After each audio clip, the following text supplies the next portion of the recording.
Hi friends, good morning, காலை வணக்கம், happy Monday. So நம்ம வீட்டில் குக்கிங் ஸ்டார்ட் ஆகிடுச்சு. என்னதான் பசங்க ஸ்கூலுக்கு போகலான்னாலும் ஹஸ்பண்டுக்கு லன்ச் பேக் பண்ணணும் இல்லைங்களா? ஸோ அதனால் குக்கிங் போயிட்டுருக்கு. வாங்க இன்றைக்கி நம்ம கார்டனில் எந்தெந்த பூ பூத்துருக்கு பார்க்கலாம். ஸோ இன்றைக்கி இந்த சைட்லேருந்து போயிடலாம். ஸோ ஒரு பெரிய மரம் வாங்கும் போது அங்கேருந்து இந்த மல்லி செடியை கேட்டிருந்தேன். அவங்க கொடுத்தாங்க. அதை அப்படியே பதியம் போட்டு ஃபுல்லாக கீழே போட்டு அதுக்கு மேலே மண் போட்டு விட்டுறணும் அப்படின்னா அதே மாதிரியே போட்டால் பார்த்திங்கன்னா துளுத்து வந்துட்டுருக்கு. ஸோ ரொம்ப ஹாப்பியாக இருக்குது. ஒரு மல்லி இவ்வளோ நீட்டுக்கு இருக்கும். பெரிய மல்லி, அடுக்கு மல்லி அது. நெக்ஸ்ட்டு ஒயிட்டு பார்த்திங்கன்னா இன்னும் பூக்களை மொட்டவே இருக்குது. 1 2 3 4. இங்கேயும் அதே மாதிரி தான் ஒயிட்டு. 1 2 3. அண்ட் இங்கே பார்த்தீங்கன்னா சூப்பராக ஒரு பிங்க் ஃப்ளவர் அழகாக பூத்துருக்கு. நெக்ஸ்ட்டு காலையிலேயே பார்த்தீங்கன்னா அத்தை இந்த பில் எல்லாமே க்ளீன் பண்ணிகிட்ருக்காங்க. ஸோ மழை வந்ததுனால ஈஸியாக எடுத்துடலாம் அப்படின்ட்டு ஃபுல்லாகவே க்ளீனிங் காலையிலேயே ஸ்டார்ட் பண்ணிட்டாங்க. கருவேப்பிலெல்லாம் பார்த்தீங்கன்னா செம்ம பயங்கரமாக சூப்பராக.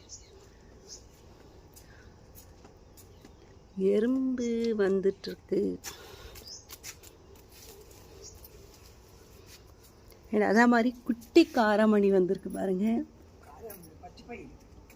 பச்சை பயிரா? ஸோ பச்சை பயிறு நானே இது வரைக்கும் பார்த்ததில்ல, எப்படி இருக்குன்னு பார்க்கலாம் வாங்க.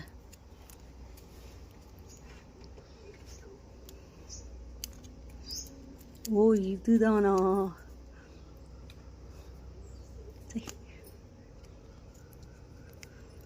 கையிலேயே வரல பாருங்க மக்கள். பச்சை பயிறு நான் காராமணின்னு நினச்சேன், ஆனால் குட்டி குட்டியாக இந்த மாதிரி தான் வரும் போல். இதுதான் ஃபஸ்ட் டைம் பார்க்குறேன் பச்சை பயிரோட செடி. சூப்பர்.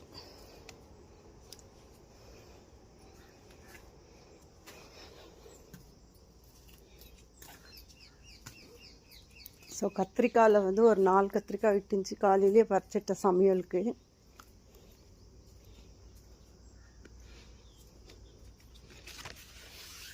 மெல்பெரி ஒரே ஒரு பழம் தான் இருக்குது, ஒன்று இருக்குது.